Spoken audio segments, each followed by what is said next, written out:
everyone. It has been a long 4 to 5 months since early June, and it's crazy. We have hockey tonight. I'm joined Hockey, it's back. joined by Nolan Kelly. I'm Jake Hari. If you guys don't know me, uh, what's up, Nolan? How was the off season? You ready for this tonight? Oh, I trained hard. Feel like I'm in good shape, ready to go for the 2019-20 DFS season. So, yeah, I'm looking forward to it. Yeah, me too. So I'm pretty pumped up for this season. I've got all my lineups reserved and all that tonight. We're gonna go over some basic NHL DFS strategy. Probably a lot of new people playing, so we feel like it's right that we, just talk about our strategies. There's no one strategy that is foolproof by any means, um, but there are certain ways you can be a better NHL DFS player even if you're just starting. So Absolutely. what do you want to talk about first? Do we want to just talk about? I mean, I Well, think yeah. Why don't we for the beginning people out there? Why don't we just talk? Let's just go 5 minutes over like some basic stacking strategies and like how you're generally going to approach this slate and how you're going to stack your lineups tonight. So we talked a little bit in our Slack chat about some different slacking or some stacking strategies. What are some basics for the people out there? This is their first. I'm guessing we got a few NBA people in yeah, this watching this video right now, just jonesing for some daily action. A few MLB people. So maybe just talk a little bit about what your strategy is. yeah. So I like full line even strength stacks. So on the Osmo.com lineup builder, we'll talk about some of the tools we're offering. This lineup builder is one of them. Actually, I think I have the premium version up, and it's not the biggest deal in the world, but maybe we'll just keep it up for today. Give the people a taste of what some of the premium tools look like. This is something you can get with a platinum subscription. So what an even strength stack would look like is we've got the lines all nice and laid out for you on the lineup builder. You see the one next to the top three guys on the Leafs here. The Leafs, I guess technically this is their top line: Tavares, Marner, and Kapanen. An even strength stack would just be something like that. Put those three guys in, and if you wanted to double stack, which I'm a big fan of, I think you find another line that might fit for tonight. I mean, it could be anyone. Let's say you like Washington's second line. Click on these three guys, and there you go. Now you've got a double stack. You've got $5,800 left over. This is on Draftkings. Obviously, different pricing on Fanduel. But you've got a decent amount of money to fill out your last three roster spots. I'm not going to build a whole lineup for you, but that's kind of a basic strategy. Another one, let's go back to the Leafs because they're going to be a popular topic tonight as they're sure to carry just a ton of ownership, and I think for good reason. So, you've got a couple guys on the top power play here in this Leafs one stack with Tavares, Marner, and Kapanen. Maybe if you wanted even more correlation, even on a 4-game slate, I think correlation is definitely important. You might want to put in someone like Morgan Riley, and there you go. Now you've got three guys on the top power play in Tavares, Marner, and Riley together. You've got the power play quarterback, it's called. If you're new to just watching hockey, the guy, there's usually one defenseman, sometimes two, but there's a quarterback, they call it, kind of directs what happens on power plays. That would be Morgan Riley for now. You might see Tyson Barrie up there at some point during the season for the Leafs because he has some experience doing that with Nathan MacKinnon in Colorado. But for now, it's going to be Riley. That would be a 4 stack. You could also double stack that back with a 3, like a 3-man stack, like I mentioned with Washington too, if you like that line, or any line that fits. So that would be called a 4-3-1. Let's see. If you just wanted to go pure power play stack, it's nice on the lineup builder because we do have all the power play designations on or next to each guy. So if you wanted to go a 4-man power play stack, I think this is going to be pretty popular tonight.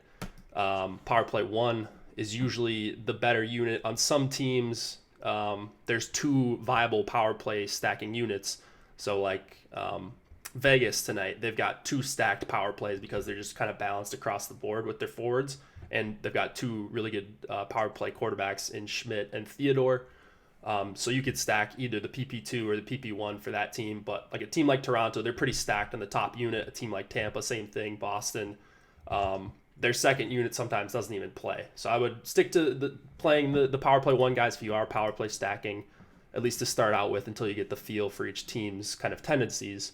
But this would be a 4-man power play stack.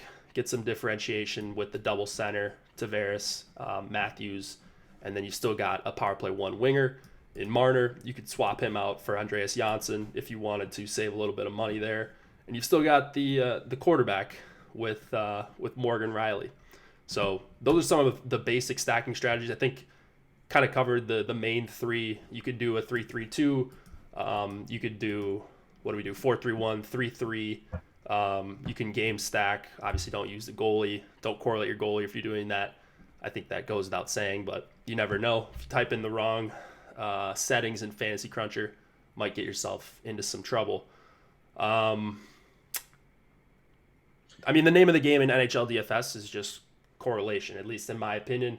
It's a little bit different on shorter slates like this, but in general, you want to jam a lot of correlation in your lineup.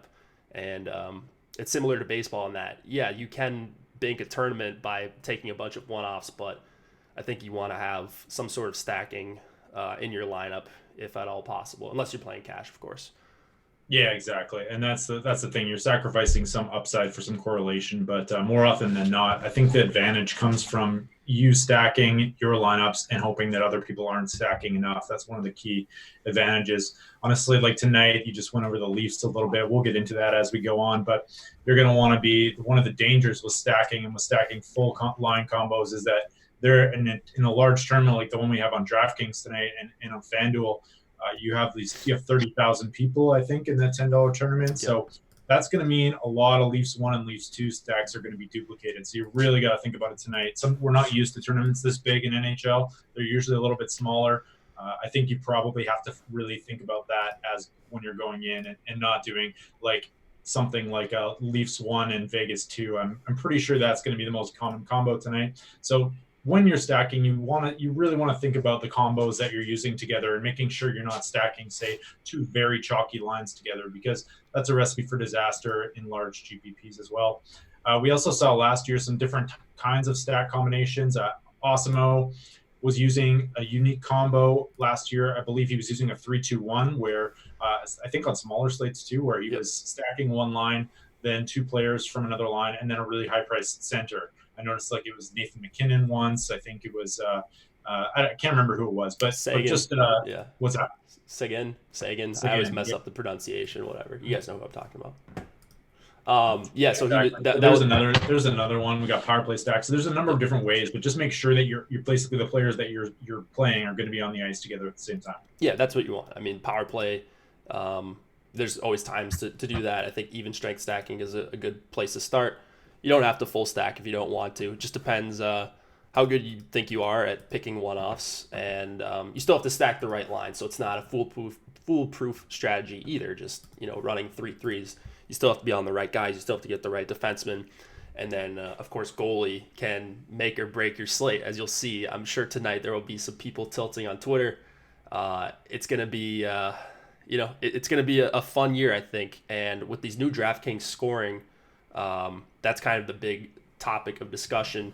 The new DraftKings scoring, they added bonuses for 35 plus saves for a goalie. They added they had the hat trick bonus already, but they added a 3 block shot bonus. So that is going to be attainable for a lot of defensemen, a lot of top tier defensemen game to game. They also added a 5 shots on goal bonus, which is going to be achievable for a lot of the high volume shooters. And the last one I think on DraftKings added was the 3-point bonus. So I think that one, I mean, for me, the 3-point bonus, without doing the math on it, I guess, it would just make it more likely that I would just full stack and 4-man stack on the bigger slates. I think for smaller slates, I'm sort of sticking to my guns and, doing my normal stuff, but I think on bigger slates, like you're going to see multiple lines a lot of the time get that 3-point bonus, and that just ascends them even farther up into like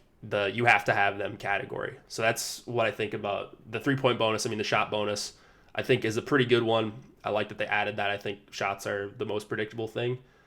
Goalie Mhm. saves, it just I think for me the save bonus just makes it so um, I think you just consider more goalies on the slate. Like I think I'm gonna have exposure to every goalie tonight on this slate. I'm playing 150 lineups, so I might either way, but like I think I'm gonna have around at least 5% of every goalie, just because we oftentimes see these massive scores where goalies stand on their head for a game, allow no goals, allow one goal, and they see 40 shots in like a bad spot. But if you're on that goalie at low ownership, that can completely swing the slate, as we saw in preseason a couple times Yeah. actually. Yeah. So Michael Hutchinson. No. yeah, I think it was Hutchinson, Yeah. and like he had a scrub team in front of him, but he made a bunch of saves. He got the win. He got a shutout, I think, and it was just a massive score. Like scored more than any skater by a good amount. Yeah, yeah, there was like the Nick Patan led Maple Leafs, I think, against the Red Wings. That Yeah. night. So, yeah, that's always a thing for sure. Not correlating and getting that one random goalie switching things out. I've seen Osmo do that as well, where he has the same two stacks because he likes both stacks, and then he'll switch in a couple goalies and switch a couple different defensemen Yeah. to try and take advantage of those highly projected stacks as well. So you're like, obviously, we have built in to our projection system, to Osmo's projection system and yours, we built in all of these new stats bonuses. Maybe just talk a little bit about, does it change any of the players you're targeting? Like I know you said you're not really going to change your strategy at all. Is it just more of a like trust the projections early on in the season as well, more so than ever? Yeah, I think early on in the season, I'm more just going to rely on the projections and just hoping I can project players better than other people can. And there's probably a lot of casual people, so maybe there's more money to be made early in the season. But I also, like tonight, I'll be on lineup study, which you can get with your FC Pro add-on, and or I guess tomorrow morning once it gets loaded up. I want to see what every top player does because I have a good idea of what every top player's kind of play style. You got Slewfoot, Brick, Osimo, Tom, both for our site. There's a bunch of other guys I'm leaving out, but those are just some of the guys that came to mind. I mean, I want to see exactly what those guys are doing and seeing if they're changing their strategy right away, because I think if I did see a bunch of guys changing their strategy and they're just stacking less or something like that, something I overlooked, I think that would be I'd like to react to that quickly before everyone else does. So That's a great point, and we can talk about that on tomorrow's show as well. So tune in tomorrow, and make sure you're here to watch, and we'll go over a lot of it. Should we talk a little bit about what we've got this year in terms of packages on Osmo.com and what we're offering? yeah, of course, we got to sell you guys some stuff. I talked about the lineup builder a little bit. If you weren't here, this is part of the premium NHL package. You can get weekly or the yearly. With the yearly package, we do have a promo code going on. It is NHL Early Bird. That's going across the ticker below us. You'll see that come across. It is $40 off the yearly package. So I think a pretty good deal there. Take advantage of that if you would like. It expires, let's see, the 10th. So that's in 8 days.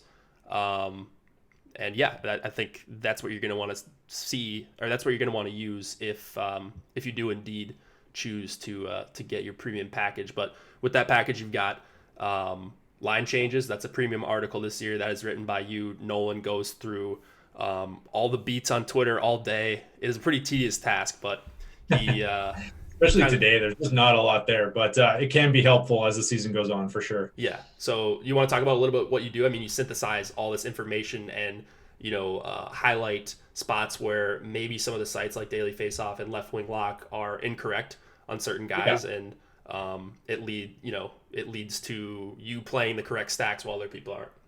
Yeah, exactly. So one of the edges I think you can gain in NHL DFS, it's kind of like NBA DFS, where you get a lot of late breaking news, and that can kind of separate you from the field.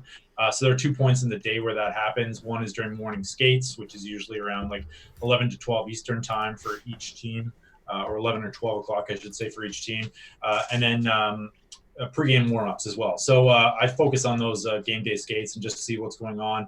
Just go through all the beat writers, because we do have two, like Daily Faceoff and Left Wing Lock are really good resources to form the basis of who you think the lines are going to be that night, but they're also not perfect and they get some stuff wrong. And so one of the ways that we capitalize on that is everyone else uses those sites a lot. When they get something wrong, we can make sure that we have the right information, and then we can adjust our lineups accordingly. And then if you do become a premium member, you get access to our Slack chat. Our NHL Slack chat is awesome. Like the people that are in there are so helpful.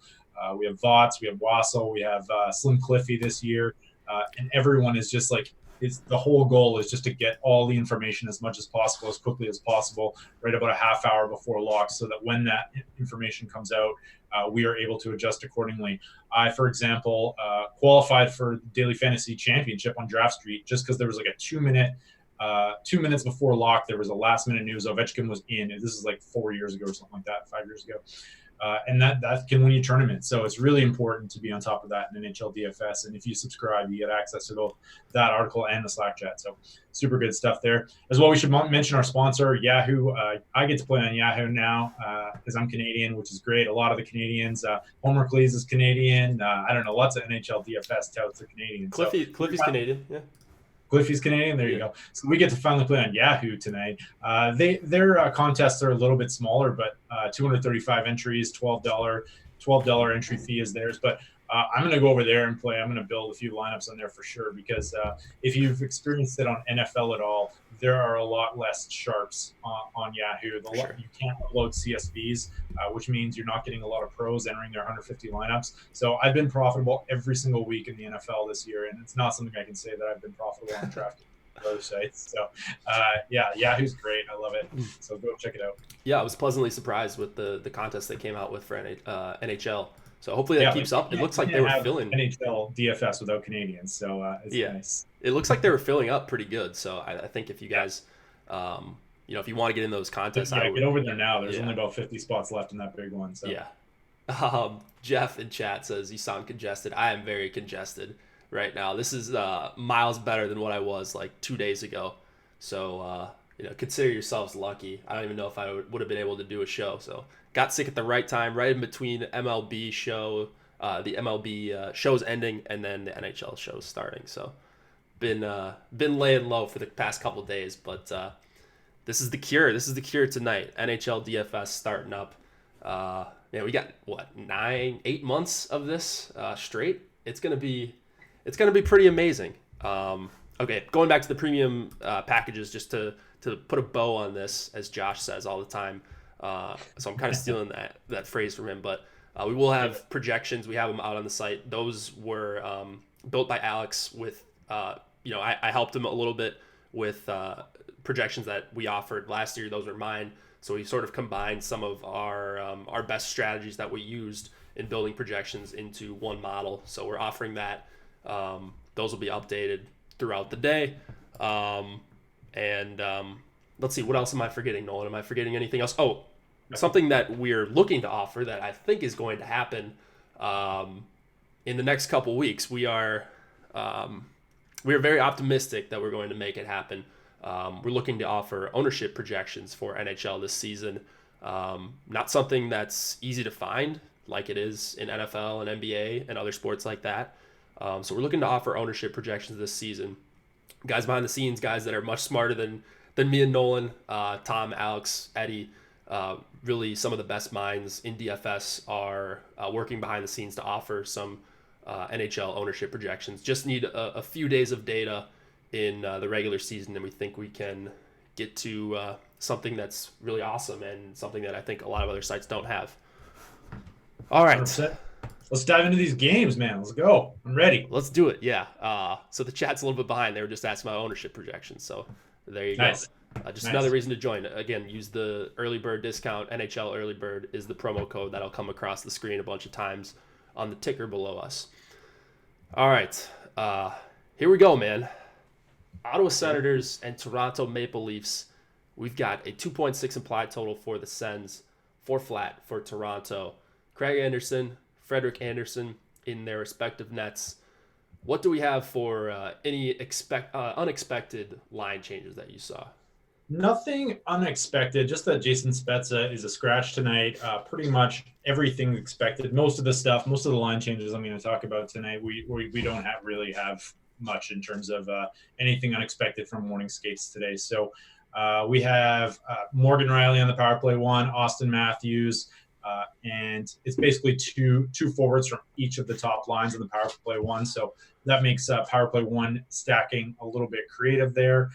Kerfoot centering the third line. I was just talking to you a little bit before the show about this bottom six of the Leafs looks pretty weak to me.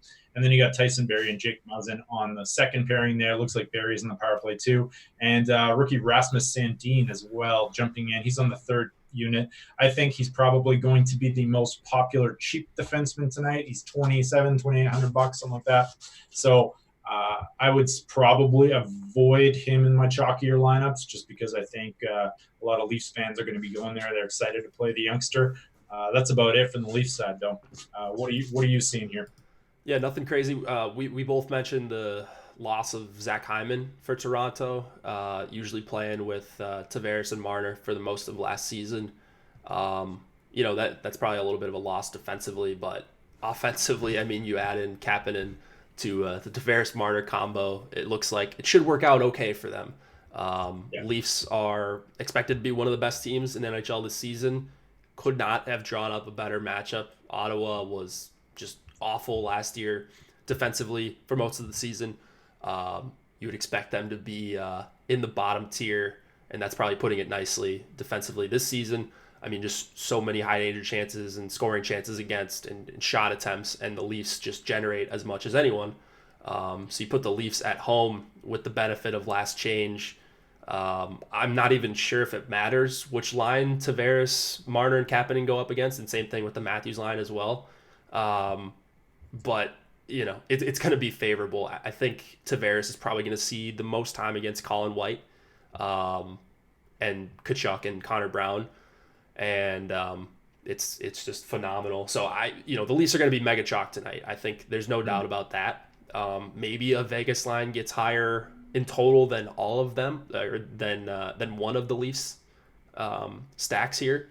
But man, it just looks like just a tasty spot here for the Leafs. I don't really have a way to get around it. They're clearly the best play, no matter which projection system you look at.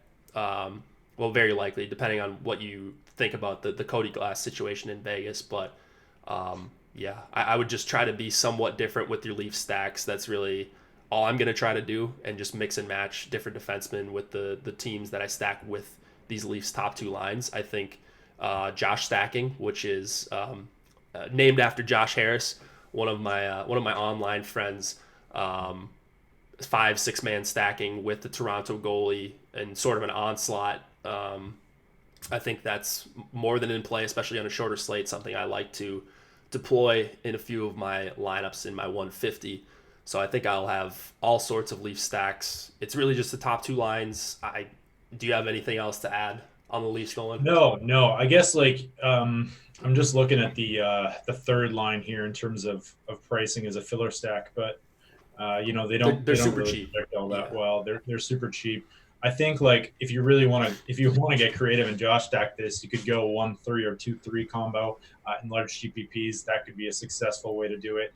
I'm not super excited about playing these guys though. Though this Mikheyev guy from Omsk Avangard in the KHL had 45 points last year, which is pretty good in the KHL, 23 goals. So I'm sure I'm butchering his name, but so that's a possibility. But I don't know, man. It's going to be tough. What do you think the ownership's going to be at here? And I do think, maybe there's a chance that Andreas Janssen or Kasperi Kapanen go under owned. The problem is that they're cheaper, so they're easier to fit into any stacks. But you might get a lot of noobs playing in the first slate of the season, not full line stacking, just seeing the big names like Matthews, Nylander, Tavares, or Marner. So that if you're doing it, I'd go full stack, or I'd come up with some creative power play one stacks as well. Yeah, I think you hit the nail on the head there. I think possibly Nylander or Janssen both are significantly lower owned than Matthews. So if you are full stacking and you do like one of these lines, you don't have to go crazy on the full line if you're just running the 3-man stack to get a little bit of an edge on the field. Matt in chat also asked about the ownership between the two lines. Right now, my thought is that because they're around the same price, I think more people go with Matthews. From what I've heard, it sounds like Matthews might be the chalk. I, if Tavares comes in 8% higher, like I wouldn't be shocked. For me, I like the Tavares line a little bit better. So I'm hoping the Matthews line is a little more chalky, but it's not like I'm not going to have a bunch of the Matthews line as well. Gun to your head, like what percentage of lineups tonight do you think have one of these two lines in them? Oh, like 55, 60. Yeah. It might be more than that, because people will play their cash lineup. And if you're playing cash, like if you're new, like you should have some sort of Leafs in your lineup. I don't think there's any way around that if you're playing cash. Whether it's you take Riley, Matthews, and Tavares and just try to lock in, some points because those are probably going to be your primary point scorers on the power play. And Riley's just going to play a bunch of minutes and all that. You should definitely have some sort of Leafs if you're playing cash, though. What about another contrarian move? Might just be to like pop in a second Leafs defenseman as well, but then that means you can't stack your other line. So I like Tyson Barrie. I mean, just as a one-off, he doesn't necessarily correlate to either of the lines better than the other, I don't think. No. But he'll play with Nylander and Kapanen on the second power play unit, and Tyson Barrie's a guy who he could score a goal too. It's not like he's some plug defender. He's definitely overpriced for 5,600 probably in the spot, but he's a guy that I've just liked playing as a one-off last year. I worry, like normally I would totally agree with you. I worry that people during the first game of the year with a new player, people love to just roster players that have switched teams and that are like a new toy, So I don't know if that, I've never actually studied it, but I'm pretty sure that there's a bump there, right? So you could see an ownership bump just because people want to roster the new Leaf, right? Right. Are you? What's your Morgan Riley ownership looking like tonight? Is he your second highest projected defenseman? He is. I mean, he's up there for sure. I ran the projections on the site, and he's the highest owned guy right now. I don't know if I end up with that much Morgan Riley. Like, I'm probably going to be under the field on him. I would imagine him and Edler could be the chalkiest defenseman on the night. Maybe Edler because he's a little bit cheaper. Yeah. Hearing a lot of talk about Edler. I think for good reason, but block shots, maybe. Yeah, you would think so. I don't know. Riley's definitely in that top tier. He's probably a top 3 or 4 guy tonight. What about the Ottawa side here? Do you like a line? Do you just want to avoid this team? I mean, not the worst total in the world, 2.6 for the Sens. You would expect this to get a little bit up and down, and the Matthews and the Tavares line both allow quite a few quality chances themselves. Yeah, no, that's a good point. And like this was one of our favorite cheap line combos to play last year. I think. Well, Connor Brown wasn't on it, and Connor Brown's an anchor on any line. So I can't even remember off the top of my head who was it. It was Colin White, Brady Tkachuk, and Stone. Oh, well, that's why. So be careful if you're looking like on Natural Stat Trick or Corsica. Be careful if you're looking at White and Tkachuk's numbers together. They still should be solid together, I think. But yeah, they played with Stone for a bunch of minutes last year. Really, really good. It was one of the better like underlying stats wise in terms of like chance generation, high danger chance generation. That was one of the better lines in the league last year, right? Yeah, I mean Stone he's just incredible. So wherever he goes, it turns to gold. And then like Connor Brown, who was playing with Kadri last year, Kadri and Nylander, I think on the third line. When you looked at his stats with and without, he's an anchor, man. He's like he does things. He just makes every single line worse. I don't know if like maybe he's getting better or what. Like I haven't looked up how old he is or if he's like turning heads in camp or anything. But 25 years old and he hasn't really done much in his career. I'm not really sure why he gets so much playing time, but I would expect him to have a pretty detrimental effect on that line. Yeah. What about Tierney, Ryan, and Duclair? So I think the top 2 lines are at least somewhat of interest to me. Like if everyone's just going to ignore them, and I don't think they will just because of the pricing here. Like you're just getting a top 6 that's incredibly cheap on DraftKings, and they might even pair well with Toronto. So I'm gonna have the most of line one. I don't know what I'm gonna do with Connor Brown. Hmm. Um, maybe I might make the manual change and just go like Bobby Ryan instead of Yeah. Connor Brown, similar price point. Um, and it's not the end of the world if you're not expecting Ryan to skate with White and Kachuk, but they will have that power play correlation if they do get power plays. I don't think the Leafs are one of the more penalized teams in the NHL last year, but just kind of taking at least the quality players that Ottawa has, the few quality guys like you mentioned Brown being a plug. I mean, I don't think Tierney is a plug, but they're just gonna be terrible defensively. Yeah. Ennis 100%. is not really a guy we like for DFS. Um, We saw the Sens use Pajot in a shutdown role last year. yeah. New coach this year. I'm guessing like I don't really have any interest in that. It's a pretty terrible looking line, but I don't know. Maybe take a wait and see approach on that one. I'm sure Um, testosterone will have them, but yeah. And then like maybe Ottawa 3, like I was a one off. Like, do you have any interest in that? Like, there's some talent on that one. Tyler Ennis, Anisimov, oh Bastian. no, These guys could score a goal. I mean they could score a goal, but man, You can just hear Seth. Seth yeah, Seth giving would his love that crap one. right now. So, Um, what about so your boy Tom Shabbat? yeah, I mean he's fine tonight. He's not like defenseman against the Leafs. I think in general is a pretty good strategy, especially power play one quarterbacks. So he's the Yeah, guy that I would like to get to if I'm stacking up Ottawa. But it's not like one of those situations where we had a couple times last year where I had like 50% Shabbat. I think I'm going to yeah, be in like the 15 to 20% range, and I'm fine with that. I don't think he's a guy that a lot of people are going to go to. His line mate pairing, Zaitsev, is a guy I'm punting with a little bit tonight. Uh, I and think I yeah, think Shabbat will get some ownership tonight. I mean, yeah, he'll get. I mean, just power play one guy, he'll get some Yeah, ownership. and And everyone knows. I think that the Leafs give up a ton of shots to defensemen, or at sure, least a lot of people do. So, I think at that price point, I'm guessing like 12 to 15%. yep. All right. Anything else in this game? Goalie's going to be Ah, so I'm difficult to looking talk for about. ways to fade the Leafs, but Yeah, man, it's so hard. It's so hard to get off them. So I I, think I'm with you there. Like, yeah. Like it's not. I mean, you could go Vegas, but Vegas is going to be clearly the number two owned team, I think. So yeah. maybe a pivot could come into the next game if you're Well, playing a the single next entry or game, something. yeah, it's here. So we'll Yeah, see. I mean, it's Yeah, go I ahead. just I'm not avoiding Toronto as an MME guy. There is absolutely no reason for me to fade Toronto tonight. Yeah, Um, it's would be the grossest fade to try. Like if you're watching this game and you're fading Toronto, and you're watching Ottawa play defense, it's probably not gonna feel too good if you do fade Toronto. So just be aware of that.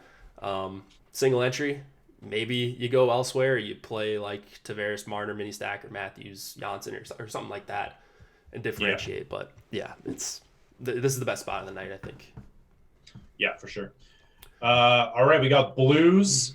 They are implied for 3 goals, and the Capitals actually implied for 2.5 goals, which is second lowest to the Senators tonight. A little bit surprising low number. As far in terms of line changes, Evgeny Kuznetsov was got into a little trouble this offseason with some photos surfacing. He's been suspended for 3 games. It looks like Lars Eller is going to move up into the second line role with TJ Oshie and Jakub Verana.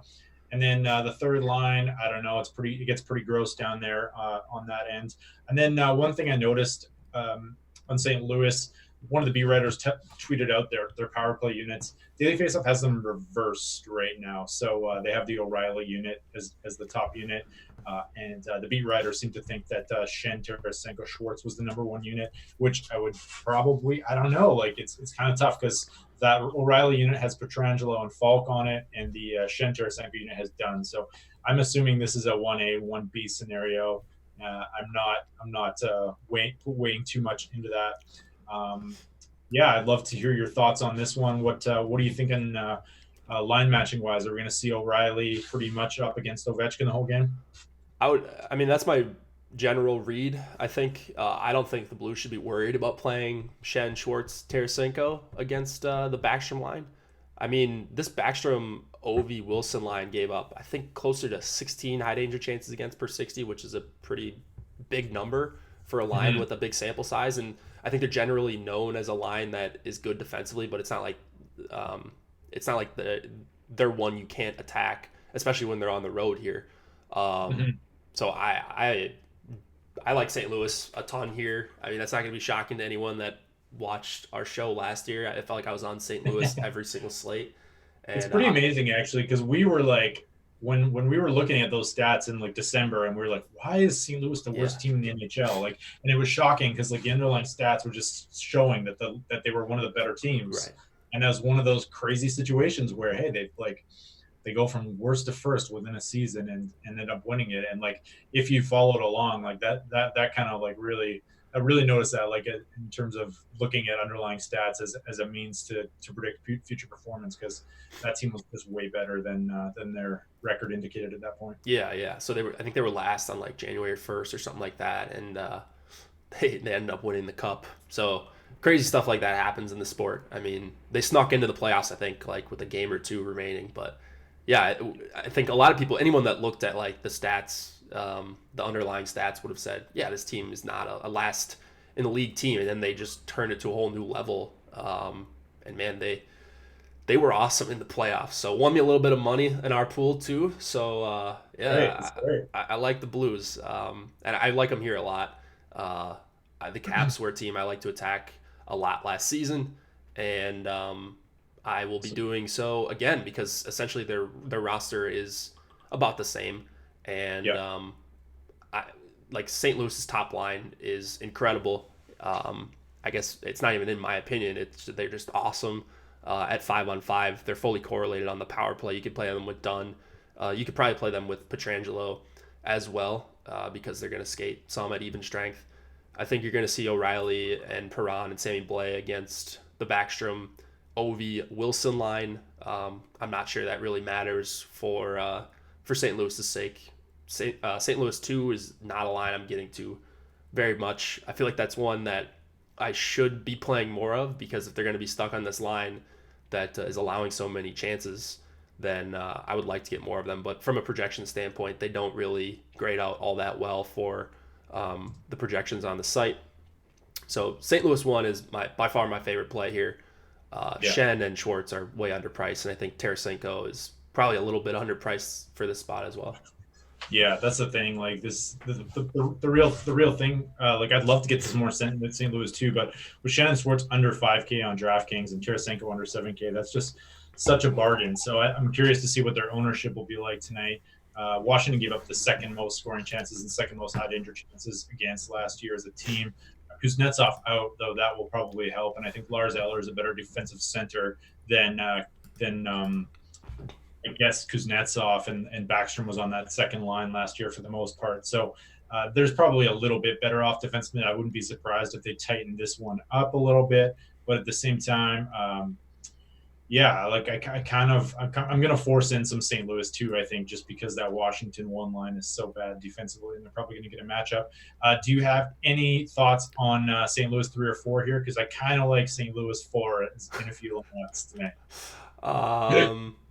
Seth would love that one again. Right? I mean, come on. It's Oscar Sundqvist, Ivan Barbashev, and Alex Steen. That's a talent. That's not a fourth line. That's a second line on the Oilers.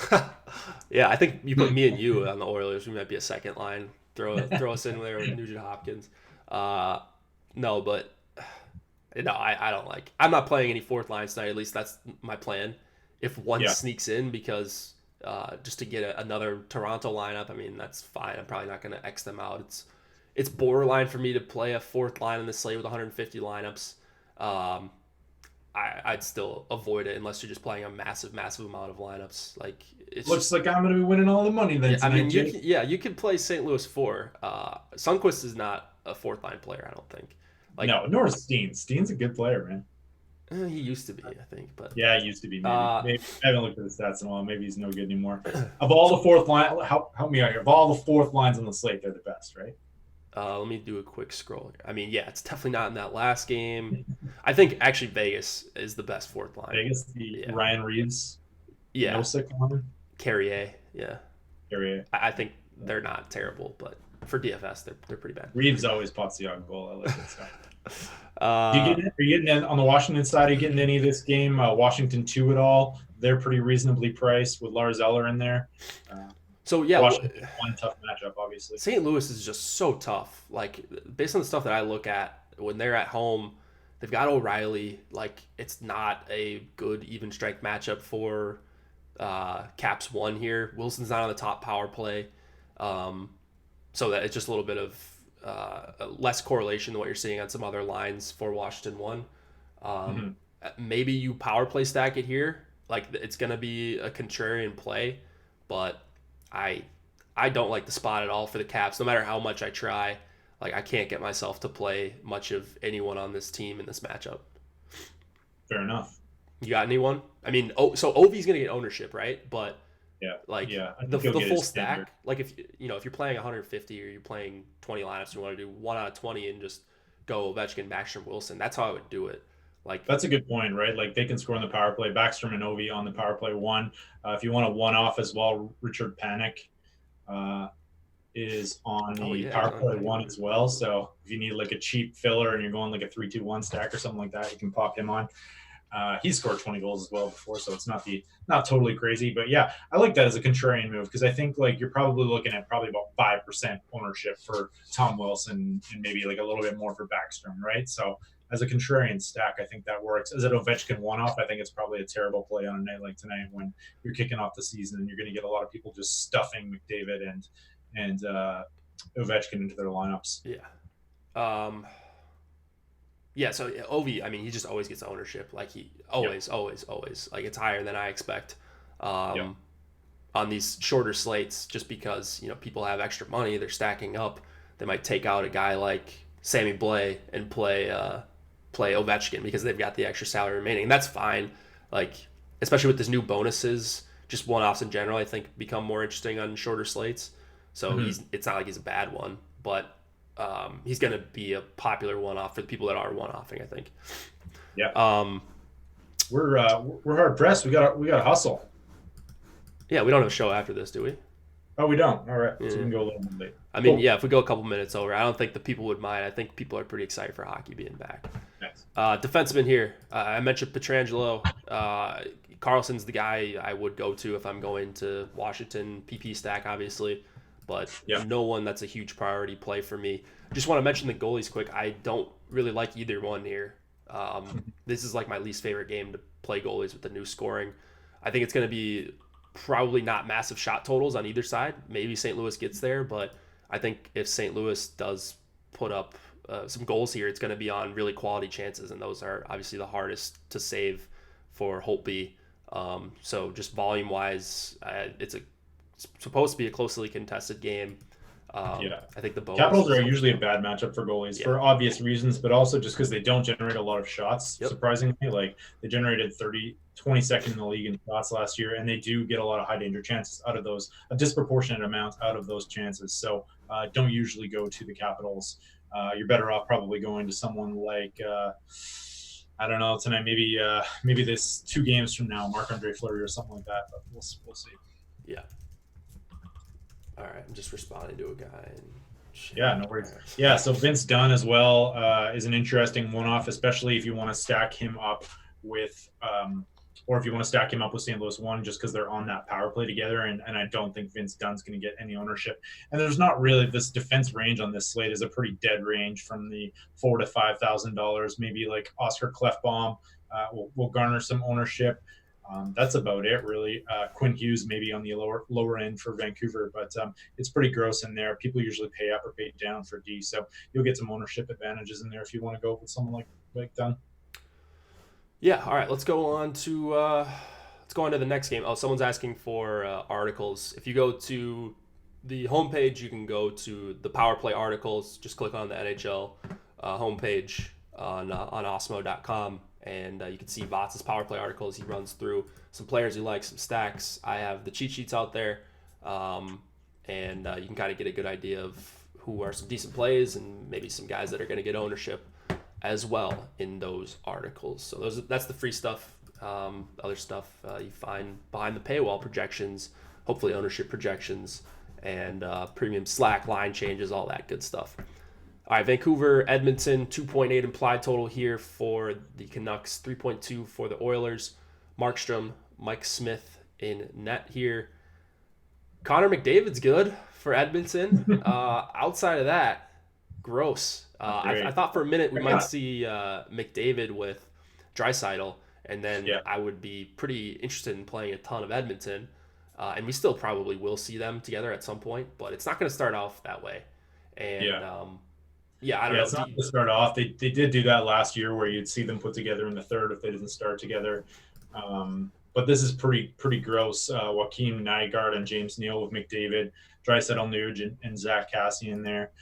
And then the bottom six is pretty gross, although Alex Chiasson is on the top power play unit. So pretty ugly from the Oilers. Although I was looking today, Connor McDavid, probably the fastest player in the NHL. Yeah, I think Going so. Yeah. gonna see a lot of Tyler Myers and Alex Edler tonight. That is not the fleetest of foot top pairing defense core, so top pairing defense unit. So although his wingers are terrible, I could see him getting the first step on that dud of a duo right there. Yeah, I mean McDavid is incredible. He's like Ovechkin in that he always gets ownership. Not really a guy that's often going to get you the 5-shot bonus. He's not at this point in his career, at least. He's not he's just forced to distribute because he draws so much attention. He's not a super high volume shooter like some of these other guys. So he's got a decent winger. We think still James Neal possibly still a decent winger. I mean, we're gonna need a rebound, I think, Yeah. from him this year. I don't know. I didn't have a chance to dig into his underlying numbers, but I don't think they were great last year. I remember a lot of touts just making fun of how terrible he was on the Flames. Yeah, I played him way too much because I thought those Nashville days were coming back any day. So yeah, he was one of those guys where it was just a lost season for Neal. Now, I mean, you put him in a season-long role playing next to McDavid, he's probably going to have some decent numbers, even if he is washed at this point. But hard to tell. I mean, Nygaard is expected to go with McDavid and Neal. Just as a general talking point, I think Edmonton's one of those teams. We've already seen it a bunch of times this preseason where they switch up lines game to game, shift to shift. I mean, period to period. You just never know what you're going to get. So with them, I think full stacking is kind of dangerous. I will have power play one stacking. Yeah, so I don't know exactly what I'm going to do if I'm just going to go McDavid with Draisaitl and Nugent Hopkins and Neal and put them all on the top line or whatever in FC. But I just don't want to have Edmonton forward stacks where I don't have McDavid. It just seems so often that if he is if the Oilers put up 3, 4, 5 goals, he's just gonna have an outlier performance there. The rest of this team is just so tough to look at. I mean, they're tough to watch. I love McDavid. Everyone loves McDavid. I think I have more interest in stacking though the Vancouver side. You like Vancouver? Yeah. I'm assuming. Yeah, I don't know. I don't know what to do with the Canucks here. I mean, the Pettersson, Besser, and Ferland line didn't play together at all during the preseason. There, Besser nursing looks like he's cleared to play from his concussion, but that scares me a little bit. Just that they have had 0 ice time together. Second line of Horvat, Miller, and Pearson is not the worst filler stack, I think, for their price points. And then these bottom 2 lines, I thought Virtanen might get up to the third line there, and that was maybe a little bit appealing because Virtanen can pop one from time to time. But now it's Louis Eriksson with Sutter and Levo, not super intriguing or exciting there.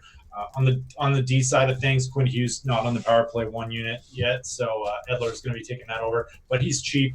Him along with Eric Branson, I guess, from the Senators that we didn't mention earlier, 2 young defensemen with some serious offensive upside. I don't know if people are going to roster Hughes tonight, but if you watched him down the stretch last year, he was unbelievable. He's got as much offensive skill as any defenseman in the league. I think we'll find out this year. He's just a little bit small. So, those are I don't know. Like I'm gonna get some Vancouver, I guess, because Edmonton's terrible. I'm not overly excited. I think the Vegas line here is pretty low. They're at 2.6. So we have three teams implied for really low goal totals tonight in Washington, Ottawa, and Vancouver. Of course, that being said, like Pedersen, might be the next thing, and we might be looking at a $6,300 price tag for him against the Oilers, and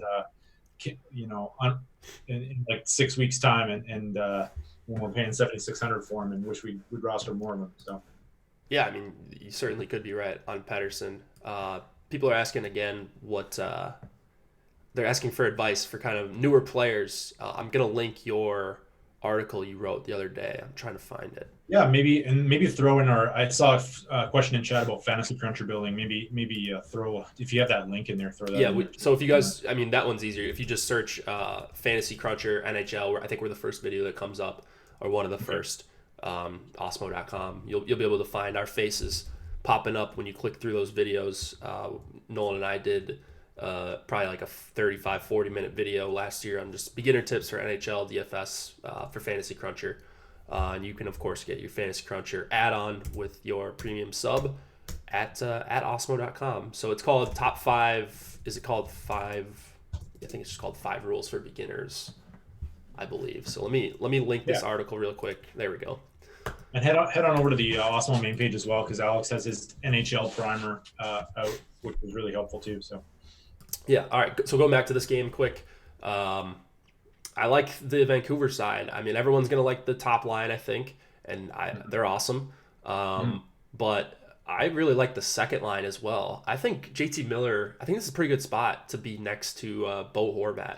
Horvat's a guy, I think if you're looking for low-ish owned one-offs, guys not like McDavid and Ovechkin and guys like that, I think Horvat is actually a really, really awesome one-off at 4,800. Yeah.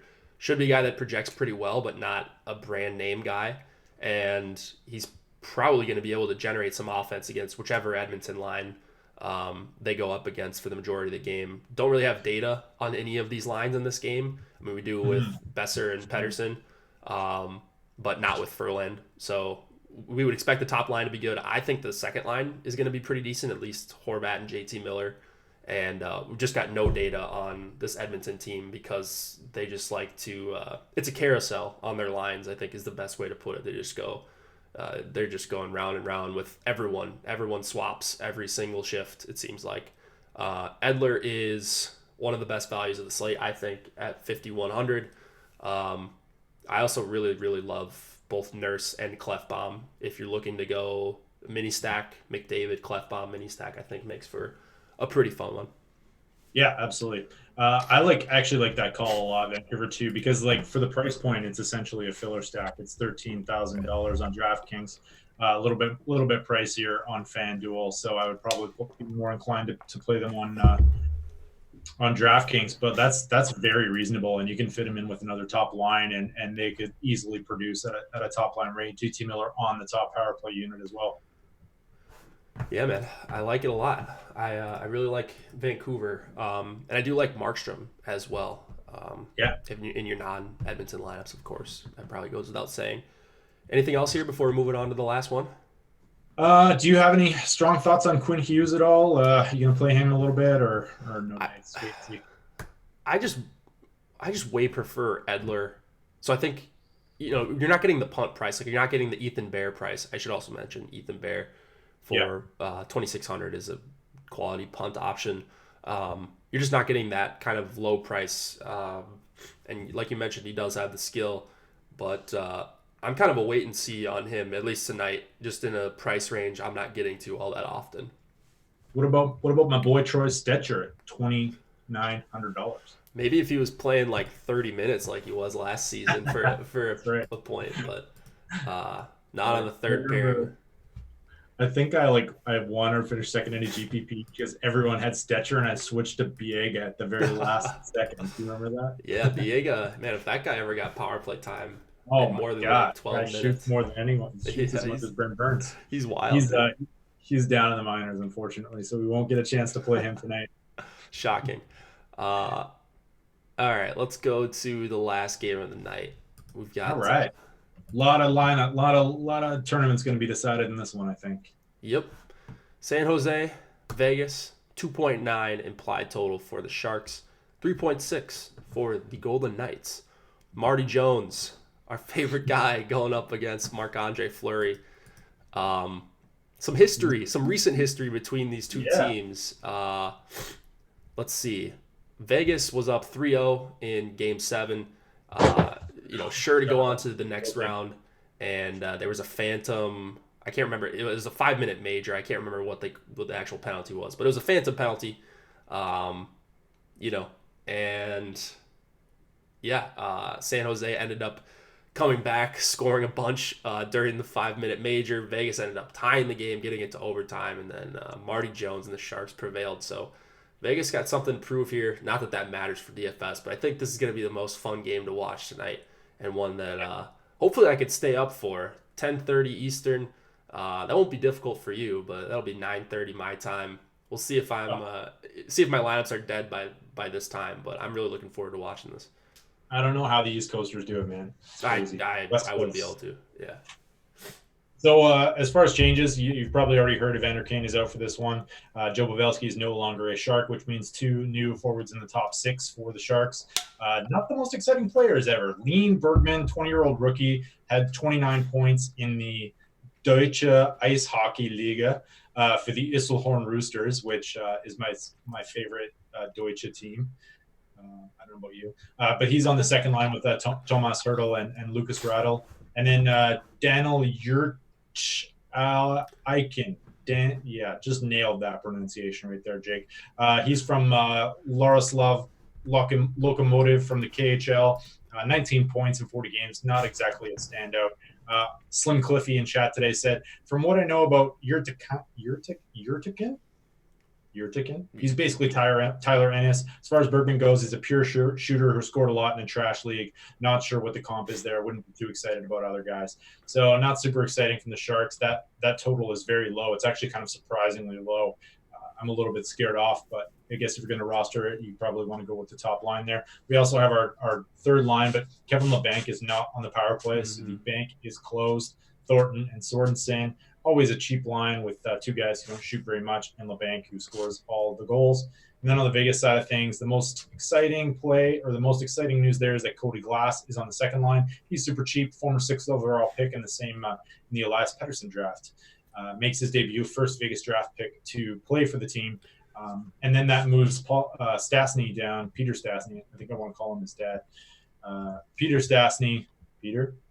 Paul Stastny down to the second line with Brandon Peary and help me out. Who's the third liner? Who's the other one? Valentin Zykov, who was really good in the preseason, I think. So I'm kind of interested in this Vegas third line. What are your thoughts on this whole game? Yeah, I mean, you hit it. I think Vegas is going to smash them here. I've been wrong when I've thought that a bunch of times. But, yeah, I mean, they're absolutely stacked. And having Paul Stastny as your third line center is – I mean, he's really the second line guy. Like I think he should be with Pacioretty and Stone, but just opens up so much value on that second line for Vegas.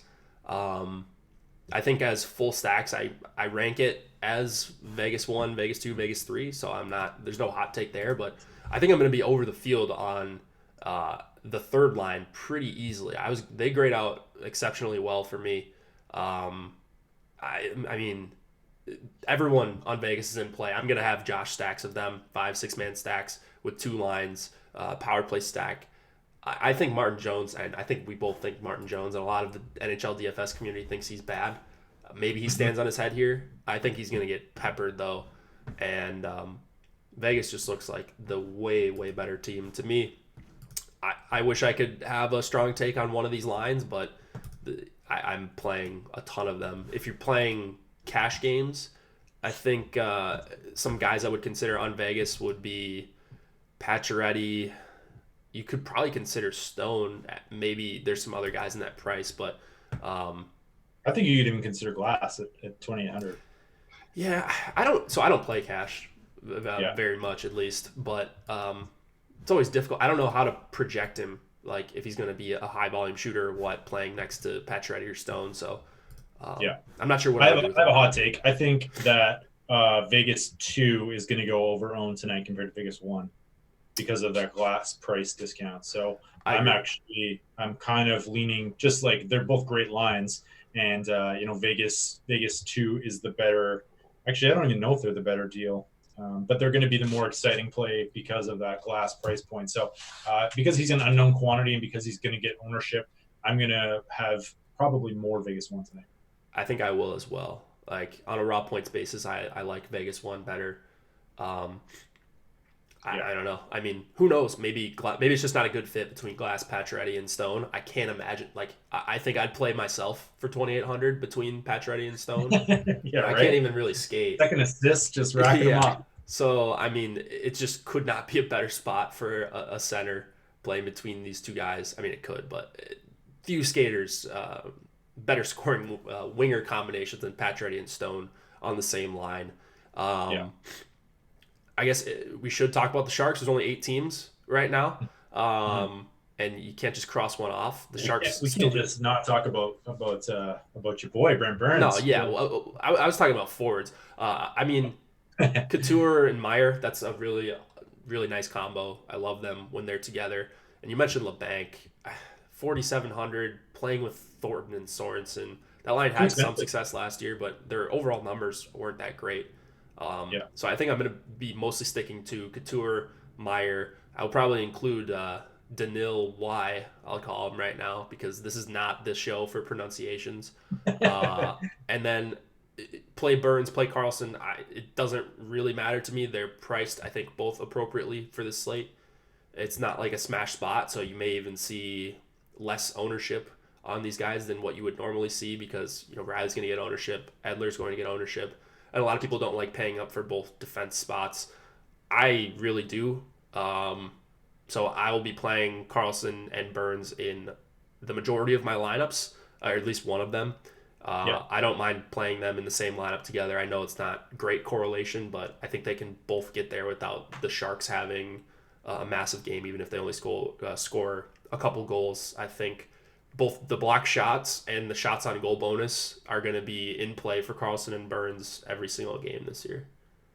Yeah, absolutely. I just ran a crunch using our projections, and Burns and Carlson both among the top 5 guys. It's the usual suspects at the top of that at the top of the D there. So I don't really mind going to Burns tonight. I think one of the advantages of going to him as well with that price point at 7K on DraftKings is just that I don't think people are going to play him.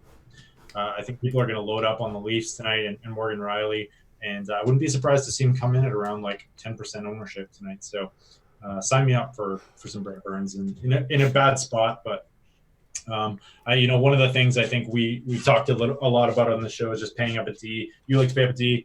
I like to pay up as much as possible. It forces you to differentiate elsewhere and just gives you a really safe floor with some upside. So plus you get access to the whole San Jose Sharks offense and that all of their a lot of their power play time because both of those guys are probably going to get a near 100% clip on that power play, I would guess. Maybe not 100%, but higher rate than a lot of other units. I was thinking like 15% for Burns, somewhere in the same neighborhood for Carlson, like total ownership. I think I'm going to be higher than that on both of them. And same goes for Schmidt is a good value, but Theodore is the guy I want to get in the majority of my Vegas lineups. I mean, I think Theodore is fantastic, and he doesn't grade out that well. He kind of turned it on towards the second half of the season, so if you're using all of last season's numbers, you might not get a great projection out of him. But I think 5,300 is a fair price for him, and I think he's going to be really awesome for DFS this season. He correlates to that second line. I think you can play him with either of the top 2 lines. Vegas will oftentimes switch around Theodore and Schmidt on the top power play unit. And like I mentioned before, they're one of those teams that will ride both power play units. Like they'll see pretty even time unless one is just rolling one game. Maybe they ride it a little bit more, but you're going to see pretty even power play time, I would imagine, for the top 2 units. And like, don't freak out if you think you have this Vegas 2 line, Pacioretty, Glass, and Stone, and they don't come out for the first part of the power play. They're probably still going to see at least 45 seconds to a minute of that power play if it doesn't expire because of a goal or whatever. Yeah, absolutely. I'm getting a lot of the San Jose 1 line and some crunches with the Toronto 1 too. So maybe they're not a bad spot to go. So it's it is like we talk about optimizer plays in MLB DFS, and Manny at Fantasy Cruncher talks about playing good players. I think you're playing 2 out of 3 good players in Meyer and Couture here, and those guys aren't great values. We have them as B values right now on Osmo's grades. So they're okay. They're not the best values though. They're not Toronto, and they're kind of in that same tier of pricing as those guys and some of the Vegas guys on the other side. So this guy is the question as far as what you're going to do with him. Maybe you just go Meyer, Couture, and Carlson or Burns, or you throw him in there for 2,500 if he somehow scores a goal. I mean, and you get a full line goal with Couture and Meyer assisting. I mean, you're in an excellent spot because this stack is not going to be super heavily owned. I wouldn't think, at least. Yeah, I think that's a great point. All right. Any other defensemen? Someone asked if Ethan Bear is a bad play for 2,600 in PP1. No, he's a perfectly fine play. He's PP2, by the way. He's not PP1, at least that I saw. Yeah, I haven't seen anything to that contrary. Yeah, as far as like cheap D on the slate tonight, I always like to pick your brain and see if you got anyone that you're going to in that like super low price range. As I said earlier, I think Rasmus Sandin will be the highest owned defenseman, in below like 3,500 and above. Nikita Zaitsev stands out for me. He's top pairing. He's going to get a chance to block a lot of shots there against the Leafs. We got a revenge narrative going on.